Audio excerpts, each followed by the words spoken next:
All right. I do. I don't even know I tried to. So let's start by taking some questions here from the last homework assignment here. That would have been Chapter 5, Homework 4.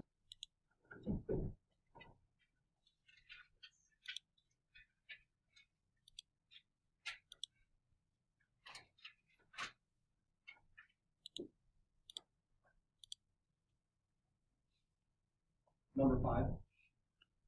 Okay. So looking at number 5, it says to use synthetic division to factor completely. So we'll start by setting up our synthetic division.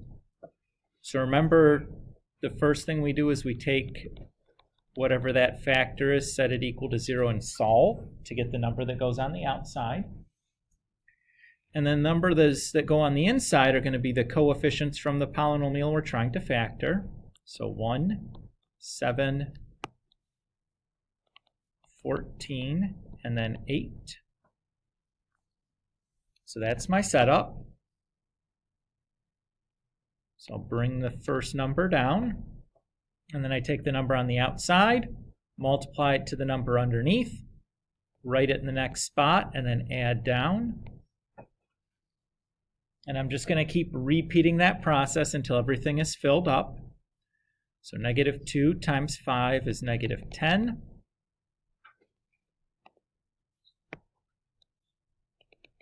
And then I add down, I get 4, and negative 2 times 4 is negative 8.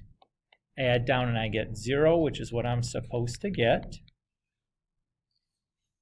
So what this tells me then is that my factor, I have the x plus 2 as a factor. I know that's a factor because I got the remainder of 0 when I did the division. And my other factor is going to be the quotient here. So remember, the way we interpret these numbers is the first number is the constant, and then the x coefficient, and then the x squared coefficient.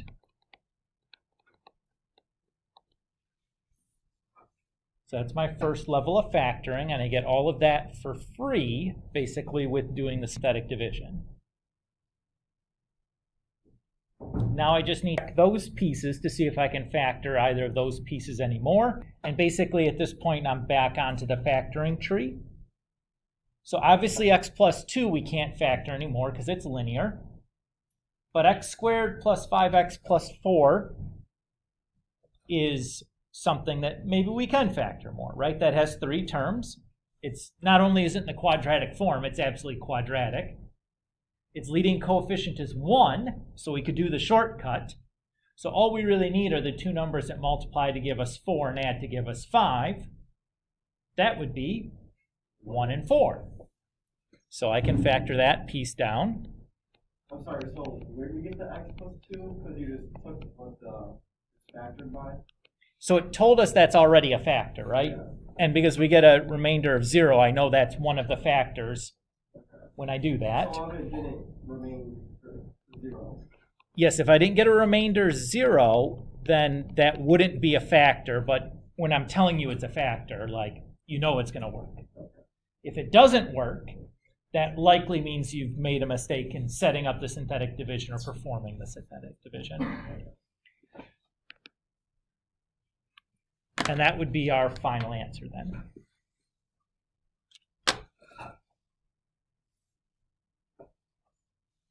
Should we do another one of those?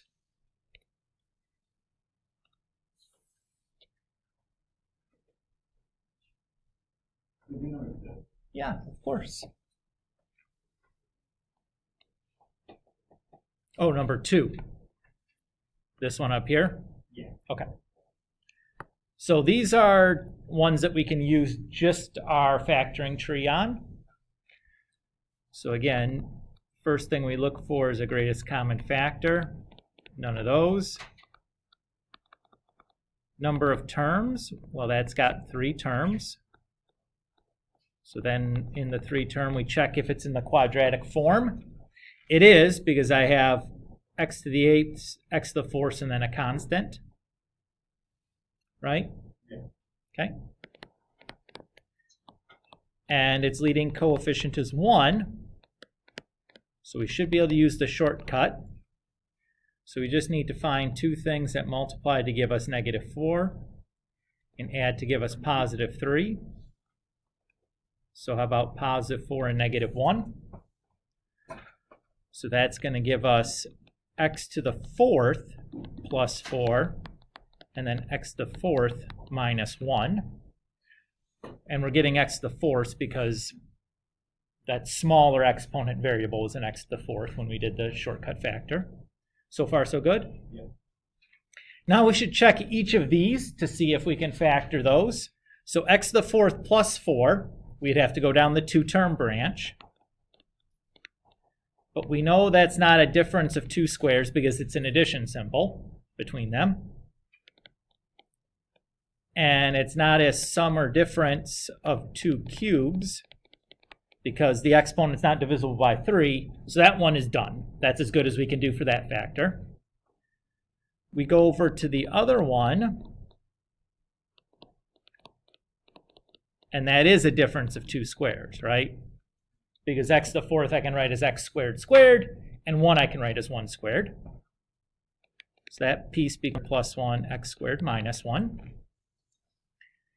And x squared plus 1 is also as good as we can do, right? That's clearly not a difference of 2 squares because it's addition, and it's not a sum or difference of 2 cubes because the exponent isn't divisible by 3. The x squared minus 1, though, is a difference of 2 squares, so that could be x plus 1, x minus 1. So when we put this all together, and obviously none of those are factorable because they're linear, right? We'd have this piece, and these 2 pieces. So that would be our final answers, just writing all that stuff together.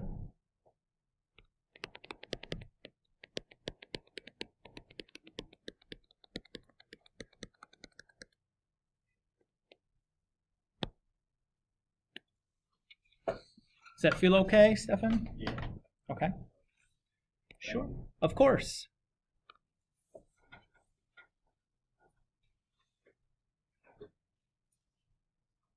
Should we do another?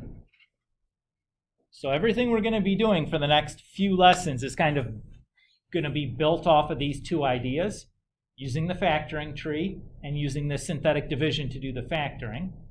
So I don't mind spending some more time here and running through some more examples of these because we're going to be doing, in particular, the synthetic division a lot here coming up forward. Grace? Can you do number 8? Of course.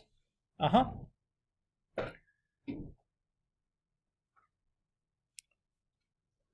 Okay. So again, first thing we do is set that equal to 0. So that's going to give us the number on the outside. And the numbers on the inside are going to come from our coefficients and our polynomial. But take a look at that polynomial here closely before we start writing in those coefficients. I notice that there's something different about this polynomial than there was in number 5. Well, 1, the degrees are bigger, sure. But if I look here, I go x to the 7th, x to the 6th. I have no x to the 5ths. And then I have x to the 4th, x to the 3rd, but no x squareds. And then I have a -8 and I have x's and then constant. So I need to make sure that I'm being careful here, and I'm putting some zeros in for those missing parts.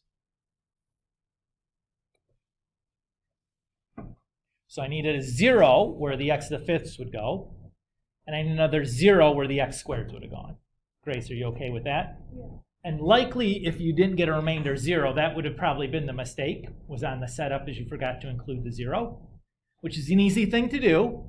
And as we do more and more of these synthetic division-based factoring problems, you'll get used to looking for that as something that like, oh, I got to be careful about this. But initially, like, it's easy to forget about that. So let's do the synthetic division now. So we start by bringing the first number down, and then we take that number on the outside and multiply to the number at the bottom and write it in the next open spot and add down. So 1 times negative 3 is negative 3. I add down, I get 0. 0 times negative 3 is 0. I write in the next spot, add down, I get 0. Negative 3 times 0 is 0. Add down, I get negative 7. Negative 3 times negative 7 is 21. Add down, I get 0. Negative 3 times 0 is 0. Add down, I get 0. Negative 3 times 0 is 0. Add down, I get negative 8. And negative 3 times negative 8 is positive 24. I add down, I get 0. So I do get my 0 remainder, which I was hoping for. So I know x plus 3 is one of the factors. My other factor is going to come from this part. So again, constant, x coefficient, x squared coefficient, x6 coefficient. So if x is 6th minus 7x to the 3rd minus 8. Is that okay? And now I'm back to the factoring tree because I have things that I can use my factoring tree methods on because I have 2-term and 3-term pieces, right? So obviously the x plus 3 is linear, can't do anything more with that. But the x to the 6th minus 7x to the 3rd minus 8 is something that's got 3 terms. It's in the quadratic form. Its leading coefficient is 1, so I should be able to do the shortcut factoring on that. So I need the 2 things that multiply to give me negative 8 and add to give me negative 7. Those 2 numbers are negative 8 and positive 1. Agree with that, Grace? Okay. So that piece can factor then to x to the 3rd minus 8, x to the 3rd. You good with why there's x to the 3rds? Yeah. Okay. Then I need to check those 2 pieces. So they're both 2-term pieces. So first thing I check is to see if they're a difference of 2 squares, where clearly they're not because the exponents are odd. So they can't be differences of 2 squares. So then I check to see if there are sum or difference of 2 cubes. And these are both sum or difference of 2 cube problems that we've done before, right? So we should recognize those as both a difference of 2 cubes and then a sum of 2 cubes. So 8 I recognize as 2 cubed. And 1 I recognize as 1 cubed. So again, where in this case my 8, none of those parts can be factored anymore. They're either linear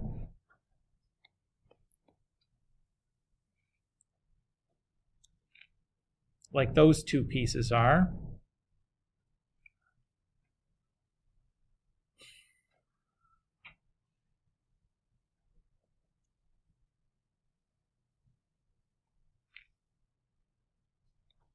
quadratic part from a difference or sum of cubes.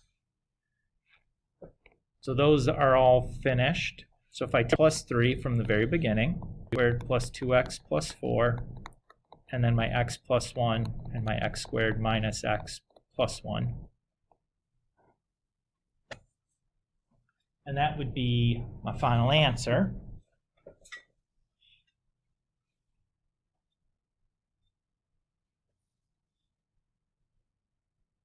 Does that feel okay there, Grace? Yeah.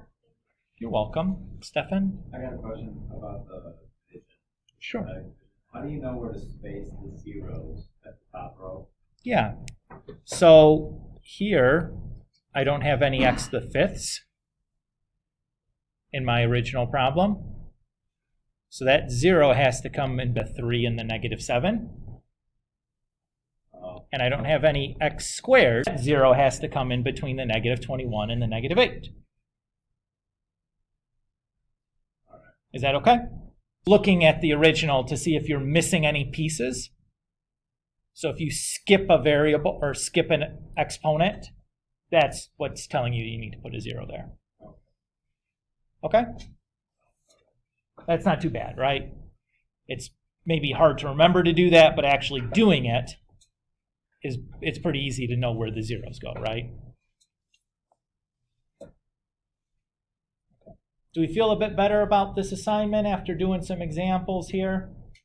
Again, the synthetic division piece is really just one extra tool we have in the beginning, just to get us back onto the factoring tree, right? That's the kind of the goal, is we'll do some synthetic divisions until we can get to a state where we can get back onto the factoring tree, and then use the factoring tree methods that we've developed and been working on quite hard here for several lessons. Leo. So what were the rules that you can use the synthetic division for? So as long as the factor that you're looking to use has a leading coefficient of 1 and degree 1. So x is 1. Yeah. And it's no x squareds or x to the thirds or whatever. It just has to be. Also, that's the degree of it. Mm-hmm. Yep. So it just has to be like 1x to the first plus a constant. Yeah. That's what they have to look like in order to do the synthetic divisions. But as we've seen when we factored these, that's often the case. We have lots of parts of our factoring problem that look like that, right? Okay. So you guys ready to move a little bit forward here to kind of see the next piece of this? So we're trying to build out this method. So we had the factoring tree method, and that works pretty good, but it's limited, right? We're trying to extend that to situations that are not covered in the factoring tree. So what we're going to talk about now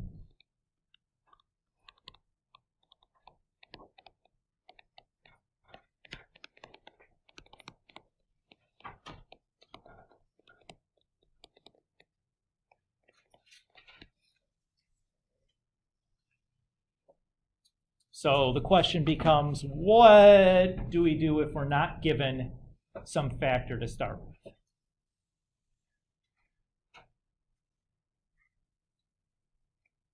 So what do I really mean by that? For example, last time, what was that? 1/7.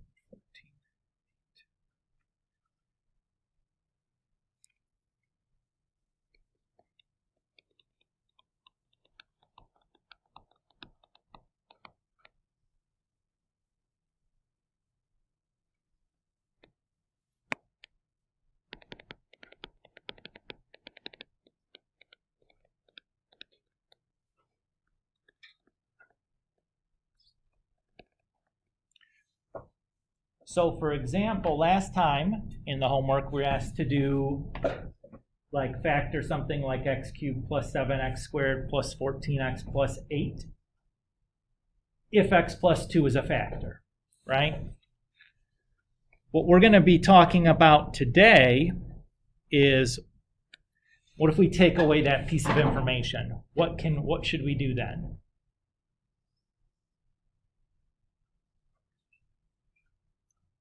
Everybody's okay with that idea? So what we're about to do is start developing some ideas or some things to do if we're not given that factor. Like, how can we figure out what to try? So there'll be some piece of guesswork involved here, but we're going to try to take as much of the guesswork away. So I want to say up front, there'll be on occasion, you may do a synthetic division and not have it work. And that's okay. We're going to try to develop this in such a way that, or develop the procedure enough in such a way that you'll have very few instances where that happens. For the most part, you'll be able to pretty much know what's going to work and what won't work. but there will be occasions where you try something and it doesn't work.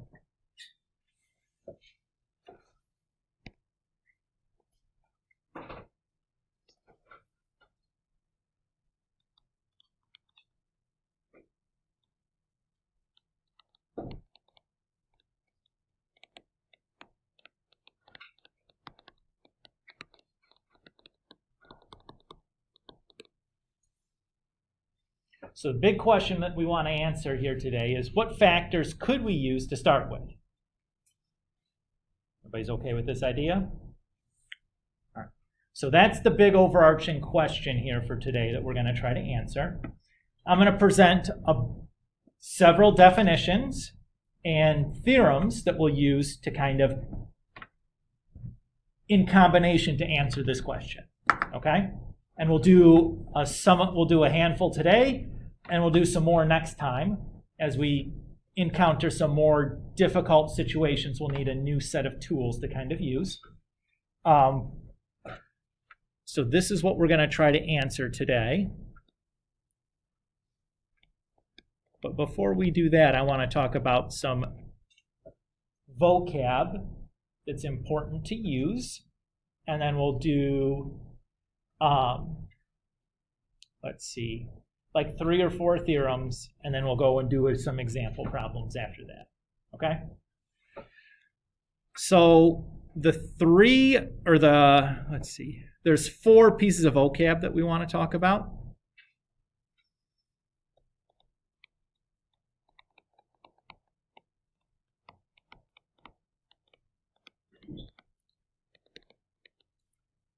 So I'm going to use f of x to represent some polynomial.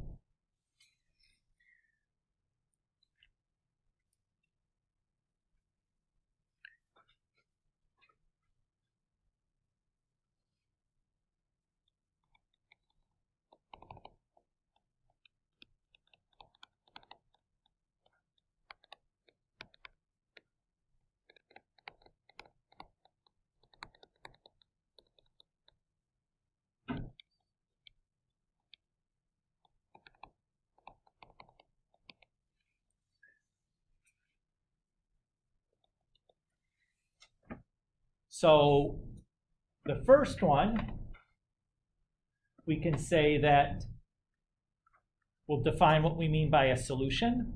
So we say that for this polynomial, we say x equals a is a solution to the equation f of x is equal to 0 if, when we plug that answer in, it gives us 0. Right? So basically this is the idea of like checking your work that we would have done back in like your pre-algebra, algebra 1 class. Like you have 2x plus 6 equals 0, and you solve for x and get x is -3. Your teacher probably asked you in the beginning to plug that answer back in to make sure that you get the right result. That's what this is saying. That, okay, if we have an answer, we should be able to plug that back in and it gives us the desired result. Everybody's okay with that idea? Okay.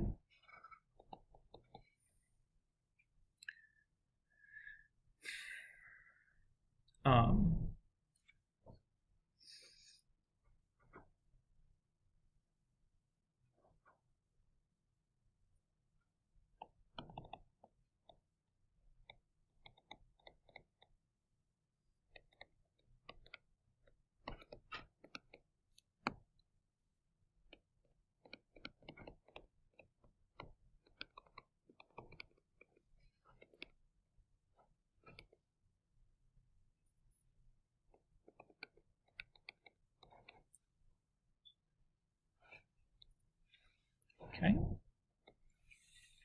So the next definition says that a is a 0 to the function y equals f of x if and only if f of a is equal to 0. So note that this looks very similar to the previous definition, right? The main difference here is when we talk about zeros, we're talking about a function, as opposed to when we talk about solutions, we're talking about an equation. Everybody's okay with that idea?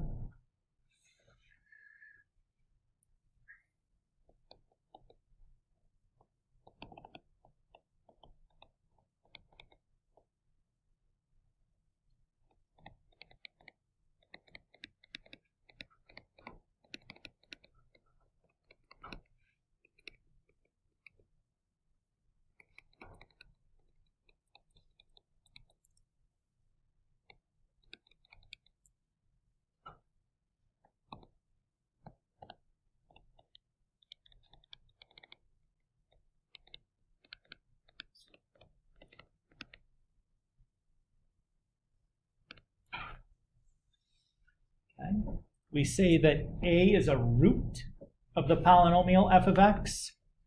If and only if we can factor f of x to be x minus a times some other polynomial. I called that other polynomial g of x.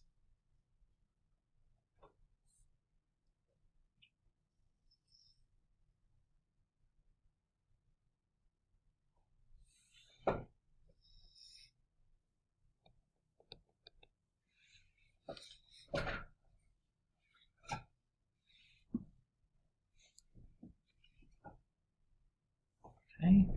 And the last one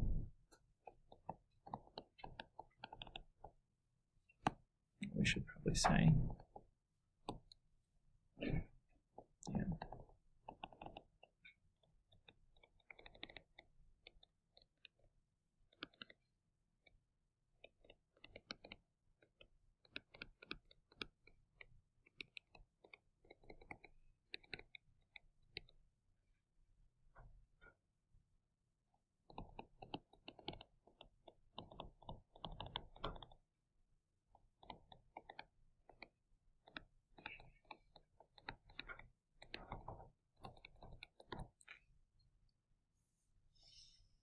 And then our last definition here is that x equals a is called an x-intercept of the graph y equals f of x if and only if a comma 0 is a point on the graph of y equals f of x. Note that if the point is like something comma 0, that means that it's going to be on the x-axis, right? Because it's 0 up. Everybody's okay with that?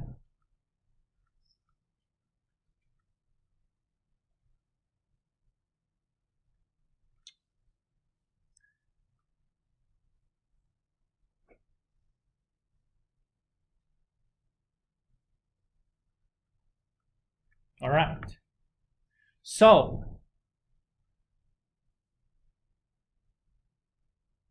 what we want to look at here before we move forward is kind of the relationship between these four things, because these four definitions all seem very, very similar, right? Everybody agree with that? Okay. So here is the difference.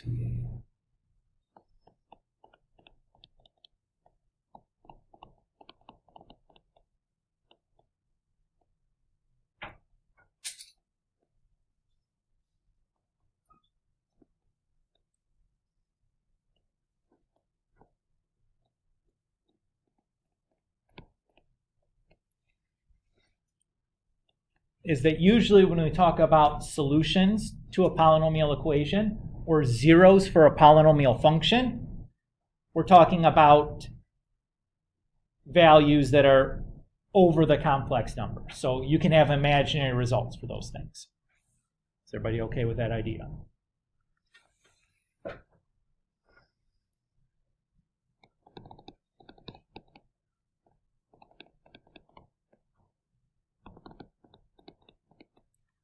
So again, that means that imaginary results are okay.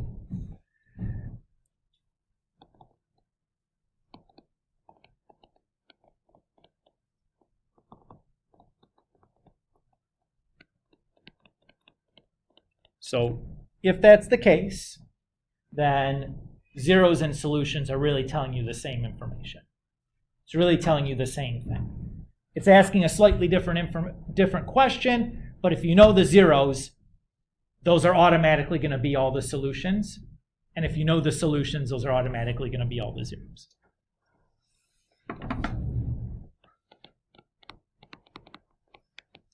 And I write usually here because I'm talking about like in this class, right?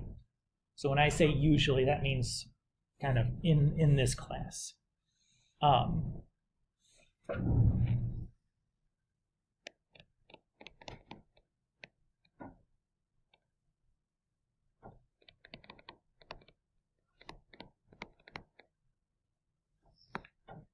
Let's say.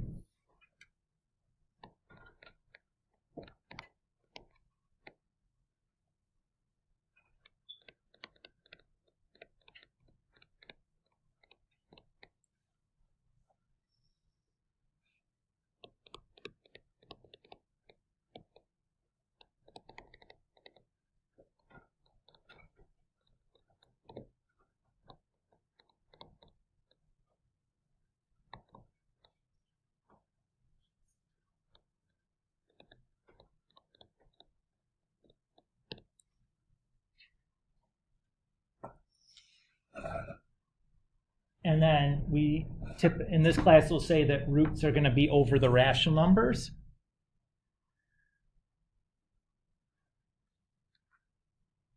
That means that we can't have a square root, and we can't have imaginary things when we write our factors.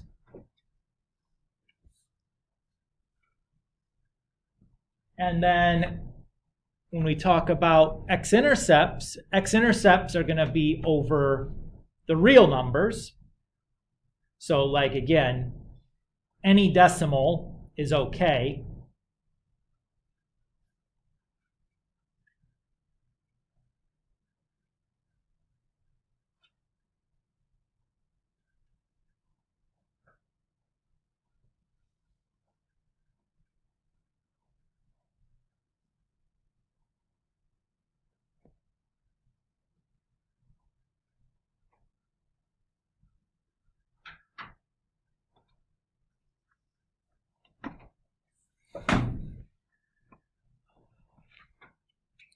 So if we go back and look at, as an example, let's say we had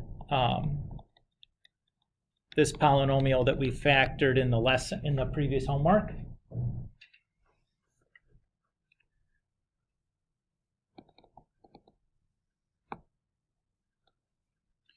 We know that when we factored this, we got x plus, what was it? 2, 4, and 1, I think, right?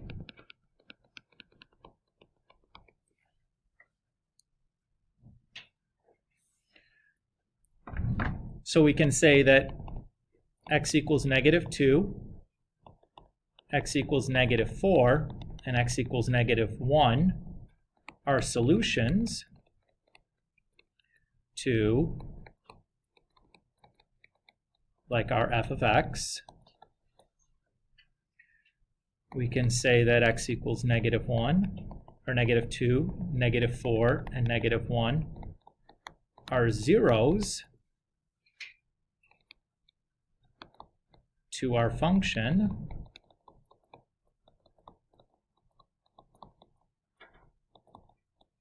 you can say -2, -4, -1 are roots to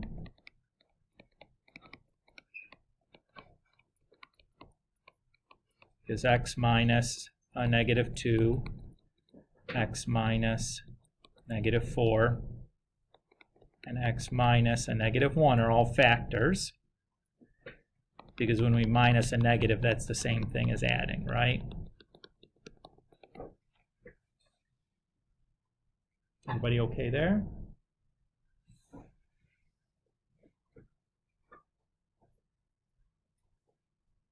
And then we can say that x equals -2, -4, and -1 are x-intercepts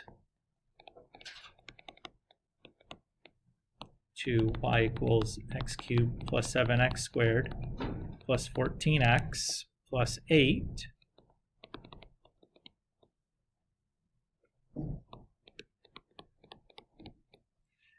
Because if we looked at the graph of this,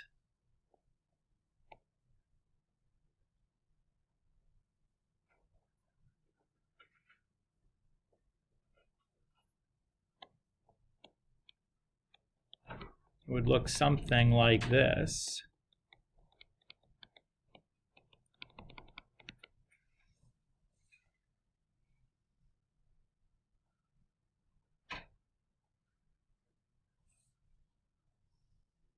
Everybody okay with that idea?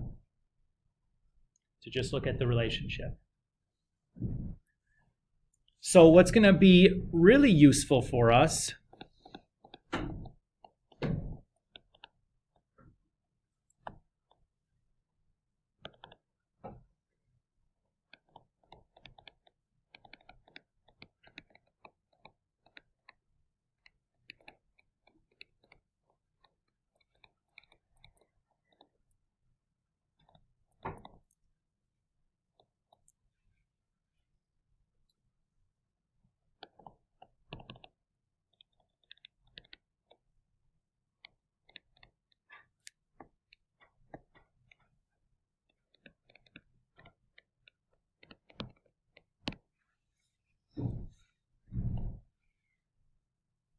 So one thing that we're going to use here is we're going to want to be able to look at the graph of whatever we're going to try to factor, identify x-intercepts to use as possible roots for our synthetic division.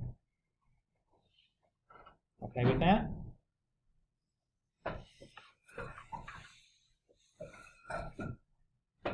So that's going to be one piece of this, but we're going to add a couple more pieces to make that process even a little bit easier, or to take care of maybe some possibly ambiguous situations. Okay? So now we're going to do some theorems here.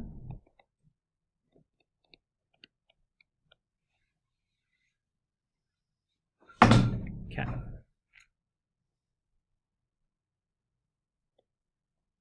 The first one is called the fundamental theorem of algebra.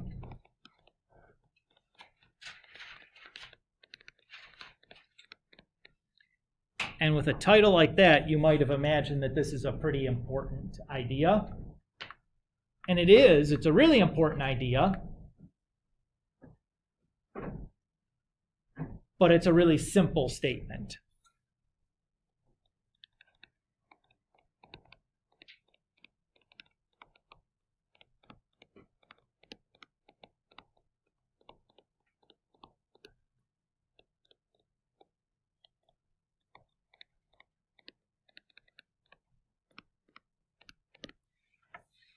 And all the fundamental theorem of algebra says is that all polynomial equations are solvable over the complex numbers.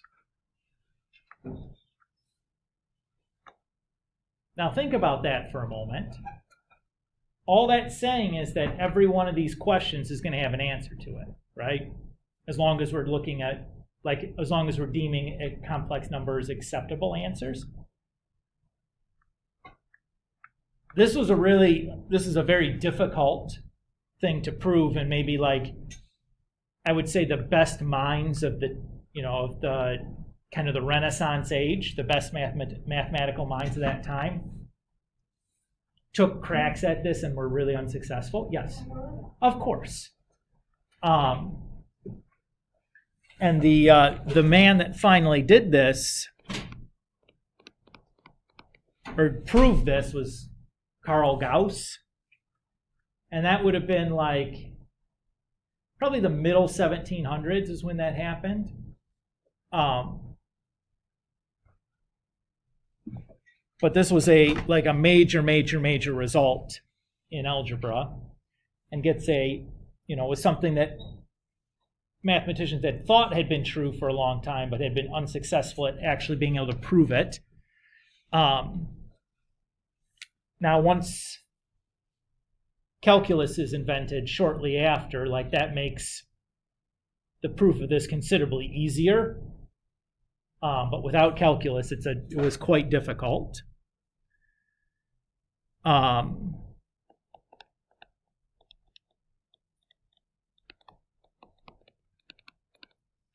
the next one is the corollary to the fundamental theorem of algebra. I just abbreviated that as FTA.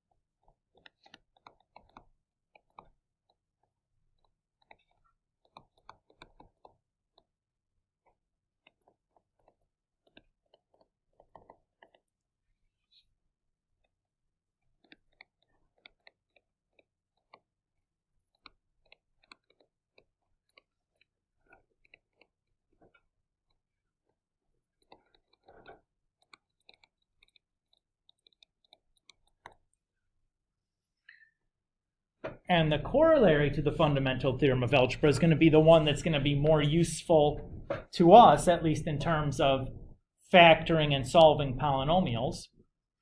And it basically tells you how many solutions you should be looking for in one of these problems. Yes, Steph? Sure. And what this says is that the number of solutions to your polynomial equation is equal to the degree of the polynomial, provided that you're counting all your imaginary solutions as solutions, which we will be, and you're counting multiplicities. So that's a word that probably needs a explanation about what we mean by a multiplicity. So let's say we have the polynomial x plus 2 times x plus 2 is equal to 0. That's a quadratic that you might have solved in first semester, right? So when you set each of these pieces equal to 0, you get x equals 2 twice, right?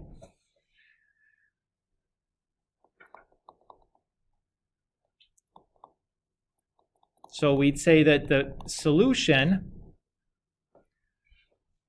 x equals negative 2, has a multiplicity of 2 because it occurs twice. So what we're saying here, when we're counting our solutions, is that we have to count each of those x equals negative 2s as a separate solution. So because we get that answer twice, we need to count that as two separate solutions. But if we do that, the number of solutions will equal the degree. Is everybody okay with that idea? So for example, this quadratic equation had degree 2 because it had an x squared was the biggest exponent, right? So the solution is x equals negative 2, but we're counting it twice because we get that answer twice when we solve it.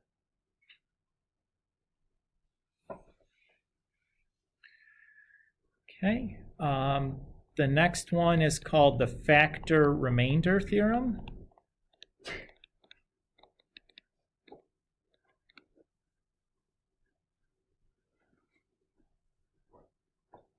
If and only if f of x divided by x minus a has remainder 0, which is exactly what we did in the previous homework, right? Okay, so that's not super useful to us. The last one that we're going to see for today will be, oh, they have to be integer. Okay. I don't have to look at it.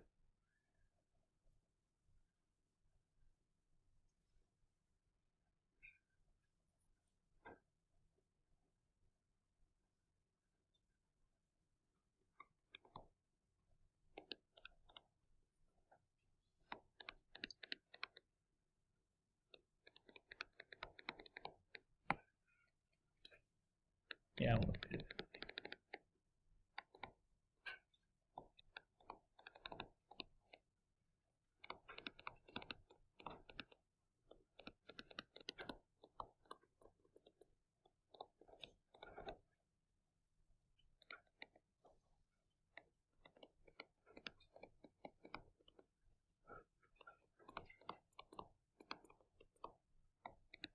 F of x equals 0. The only possible rational solutions to f of x equals 0 are of the form plus or minus a factor of the constant factor of the leading. So let's use that on this. So let's say this is our polynomial, f of x. So my possible solutions are, so my constant term is 8. So my factors of 8 are 1, 2, 8. Right? Those are the only divisors for 8. Everybody agree with that? Okay. My leading coefficient is 1. And the only factor of 1 is just 1, right? So my possible rational solutions then are plus or minus 1 over 1, plus or minus 2 over 1, plus or minus 4 over 1, plus or minus 8 over 1.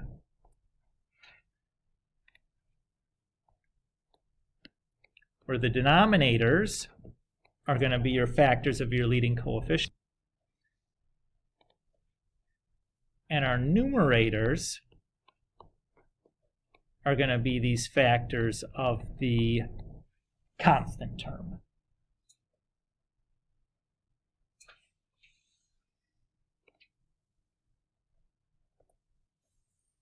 Is everybody okay with that idea?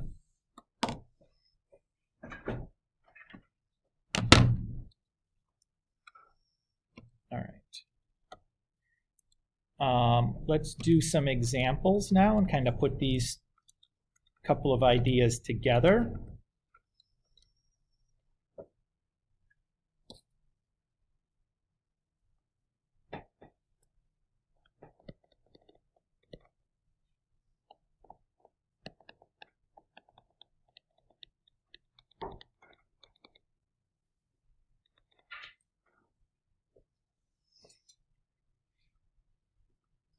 Okay. So let's say that we wanted to factor, didn't do that yet. This polynomial, x cubed plus 2x squared minus 11x minus 12.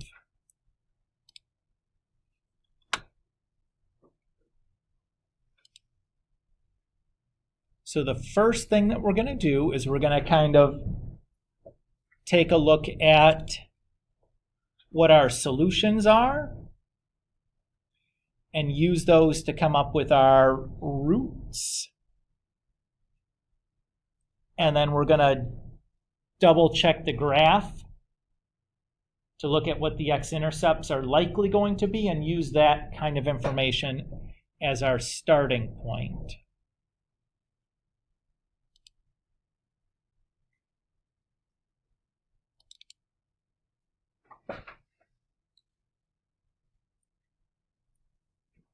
So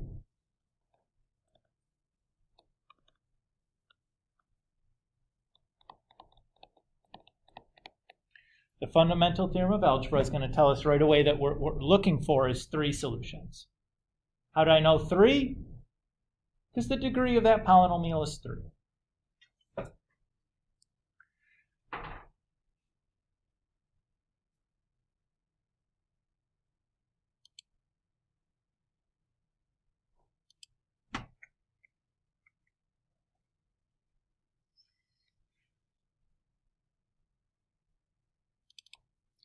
Then we're going to do the, look at our possible rational solutions. So to do that, I'm going to need my constant term, which is 12, well, negative 12, and my leading coefficient, which is 1. My factors of 12 are 1, 2, 3, 4, 6, and 12. My factors of 1 are just 1.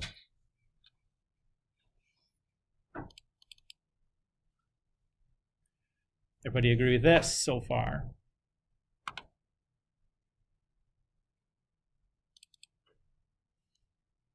Okay.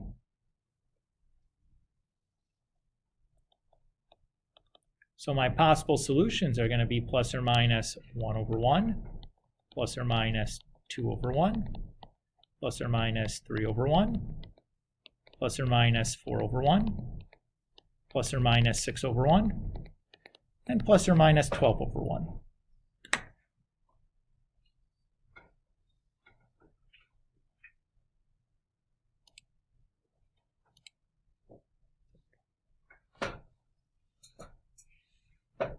Next, I'm going to go to my calculator, graph this polynomial, and see what x-intercepts match up with the numbers on that list that I just made.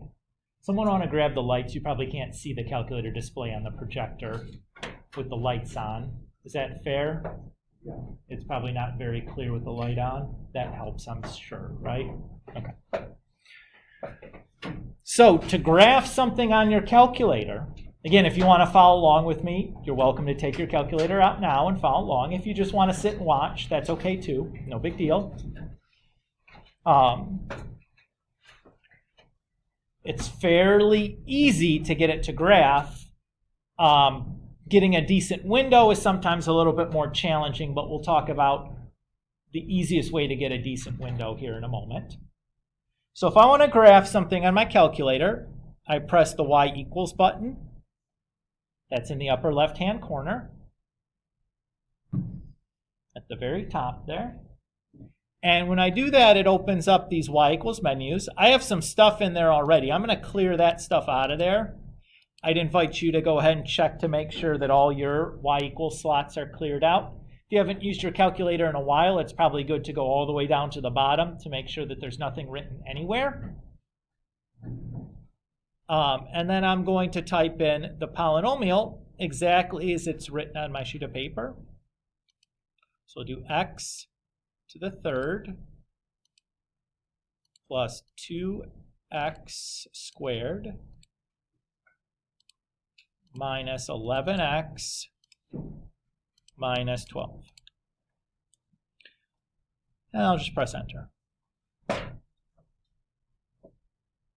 So far, pretty easy, right? You just go to the y equals menu and type in the polynomial exactly as it's written.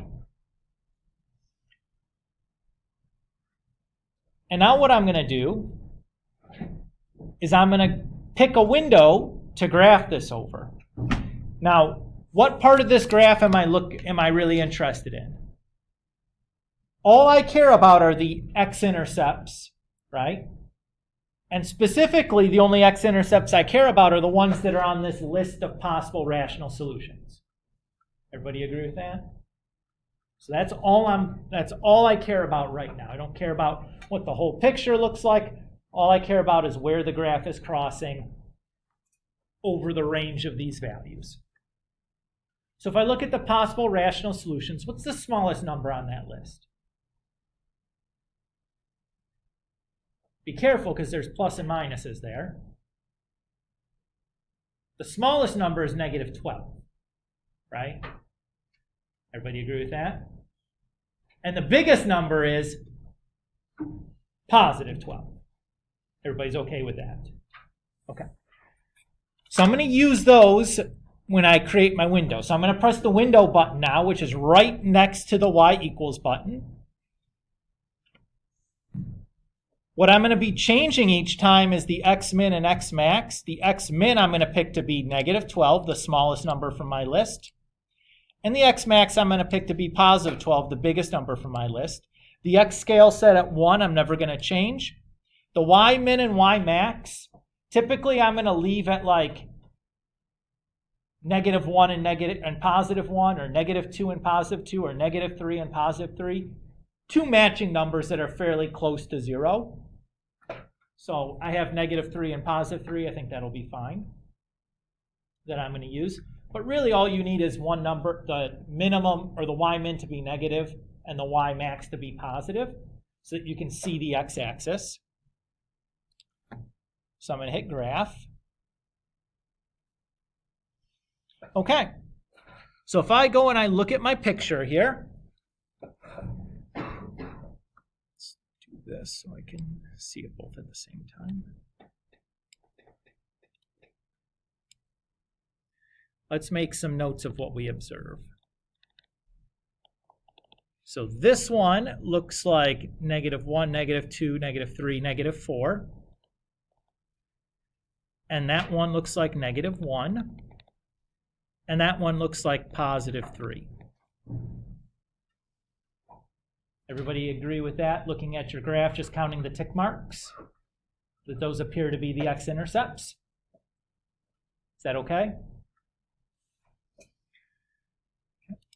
Next thing I'm going to do is I'm going to check to make sure that those values are on my list over here. So I do have negative 4. That's on my list.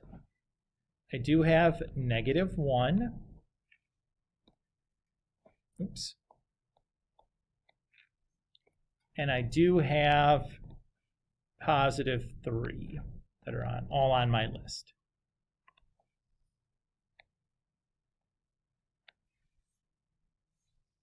Everybody's okay with that? If the number did not appear on my list, I would not want to use it for my synthetic division. But since all of three of these occur in my list, any and all of them would be a good place to start doing my synthetic division.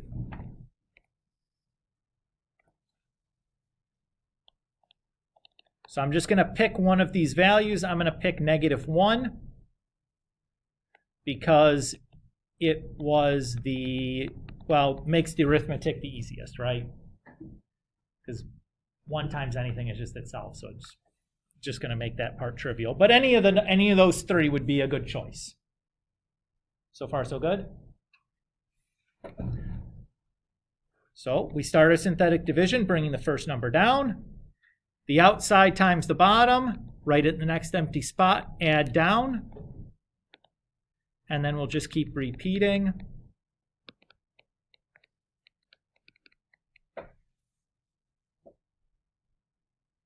Everybody's okay there?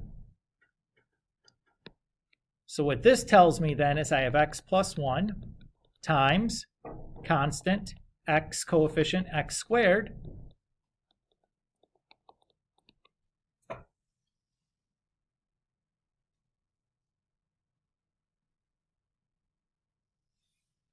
so the x plus 1 I'm getting here because when I did the division, I get remainder 0. Remember, this is really like x minus a -1. Remember how we said that? Or maybe not. But that's it's always going to be the opposite sign like that. Just like how when we solved to do the synthetic division, we had the opposite sign. If we take the synthetic division, turn it back into a factor, it's the opposite sign. Now x squared minus x, or plus x minus 12, that's factorable, right? Multiply to give me 12 and add to give me 1. That's going to be positive 4 and negative 3. And there's my factored form.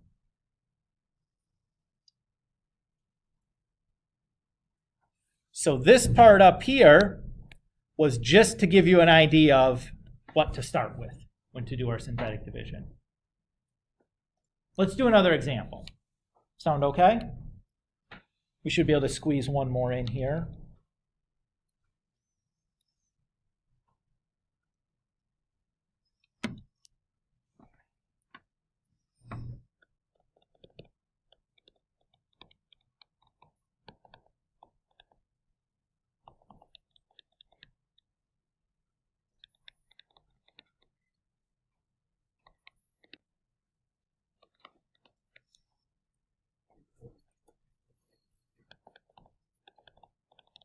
So again, I'm going to buzz through this because we're kind of running a little short on time here, so I'm going to go a little quick. So we know we have 4 solutions. And our possible rational solutions are going to be the factors of 24 over the factors of 1.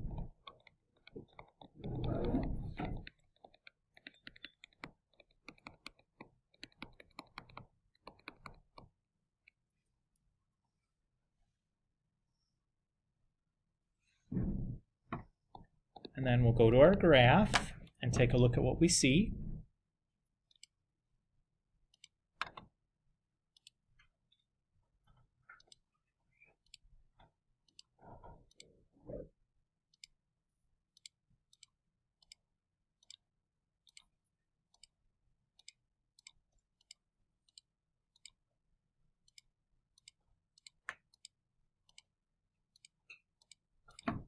We'll reset our window, this time from -24 to +24.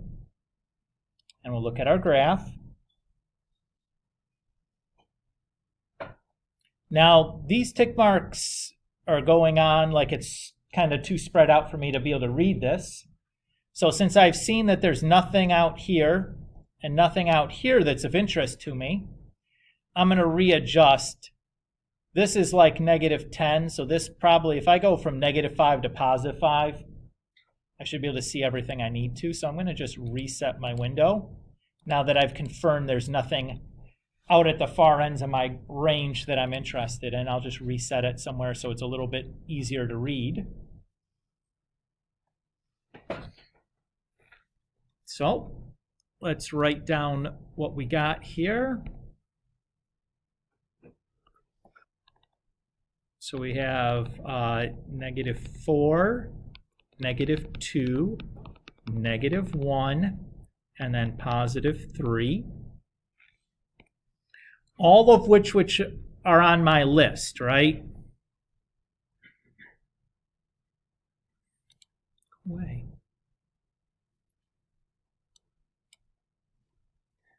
So I can start my synthetic division with any of these. I'm going to choose to use -1 because it's the smallest number, but it doesn't really matter which one of those you would have chosen. So I'll do our synthetic division now.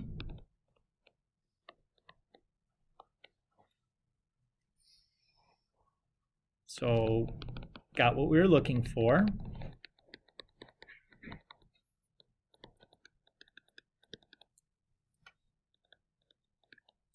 Right? The problem is we can't do our factor tree on this.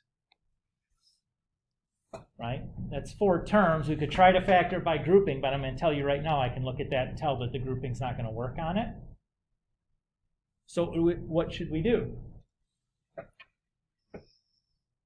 Well, I'm going to take my result and do another synthetic division with one of the numbers I haven't used yet.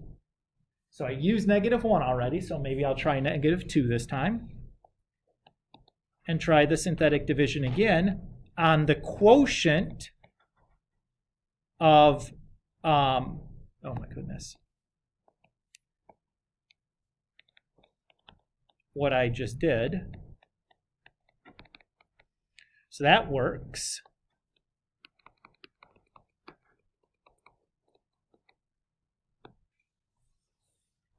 And now I have something that I can factor using the factoring tree.